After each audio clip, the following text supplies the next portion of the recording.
मुझे पता है दोस्तों, दुख तो होता है। कल जब मैं मैच देख रहा था और उसमें ऑस्ट्रेलिया वालों को तड़पते हुए देख रहा था तो बस यही लग रहा था कि भगवान 2.5 साल लेट क्यों हो गया ये सब। क्या ये काम 19 नवंबर 2023 को नहीं हो सकता था? लेकिन किसी ने सच ही कहा है, किस्मत से ज्यादा और टाइम से पहले किसी को कुछ नहीं मिलता। खैर कोई बात नहीं, अब वर्ल्ड कप से जरा आईपीएल पे वापस आ जाते हैं। कल गुजरात और हैदराबाद का जो मैच हुआ उसके बारे में आपको बता देते हैं, क्योंकि 2027 में जो हमारे कप्तान होने वाले हैं ना, यानी शुभमन गिल, उन्होंने कल क्या बेहतरीन खेल दिखाया है ब्रो।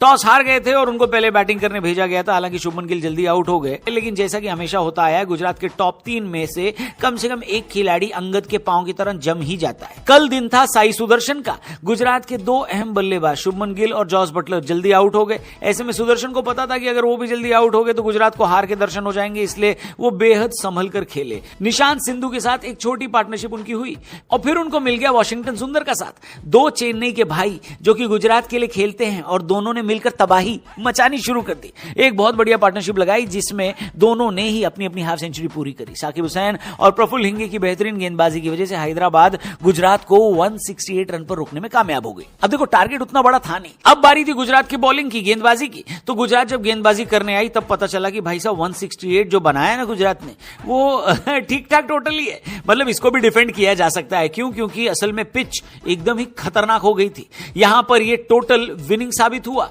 क्योंकि सिराज भाई ने आते ही 2-4 ऐसी गेंदें डाली कि ट्रेविस हेड सूंघ भी नहीं पाया कि हो क्या रहा है। फिर उसी ओवर में डीएसपी सिराज ने ऑस्ट्रेलिया के दानों को अरेस्ट कर लिया। क्रिकेट में ये 10वीं बार था जब सिराज ने ट्रेविस हेड का विकेट लिया। इसका सीधा मतलब ये है कि डीएसपी सिराज अपने जेब में खाली रिवॉल्वर नहीं, ट्रेविस हेड को भी रखते हैं। सिराज गए तो शुभमन गिल प्रसिद्ध कृष्णा को लेकर आ गए। आपको याद होगा कि इंग्लैंड सीरीज के दौरान शुभमन गिल ने जब इन दोनों से गेंदबाजी कराई थी तब स्टंप माइक पर एक famous Shubman Gill quote catch हुआ था कि एक तरफ से मोहम्मद बोल रहा है और एक तरफ से कृष्णा, तो जीत तो हमारी ही होगी। इसको इत्तेफाकी कहेंगे कि इंडियन टीम के बाद ये दोनों गेंदबाज शुभमन गिल की कप्तानी में ही गुजरात के लिए खेल रहे हैं और क्या बेहतरीन खेल रहे हैं। 2 विकेट प्रसिद्ध कृष्णा भी लेकर गए। और जब अमर अकबर ने अपना काम कर दिया था तो एंथनी कैसे न करते। रबाड़ा और जेसन होल्डर भी गेम में आए और दोनों ने 3-3 विकेट चटकाए। गुजरात का बॉलिंग अटैक बहुत खतरनाक लग रहा है भाई साहब। रबाड़ा को उनकी बेहतरीन बॉलिंग के लिए प्लेयर ऑफ द मैच का भी अवार्ड मिला और इसी के साथ गुजरात अब पॉइंट्स टेबल में नंबर 1 पर पहुंच गई है। उनके 16 पॉइंट्स हो चुके हैं। नॉर्मली 16 अंक पर क्वालिफिकेशन गारंटीड होता है, लेकिन इस केस में ऐसा नहीं है,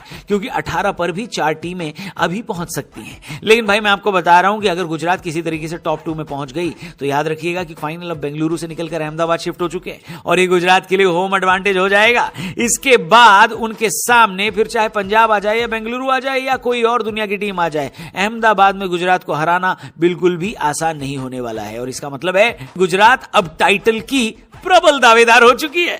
क्या लगता है आपको, गुजरात को उसका 2nd टाइटल मिलने वाला है? हमको कमेंट करके आप बताना। मेरे हिसाब से तो चांस काफी ब्राइट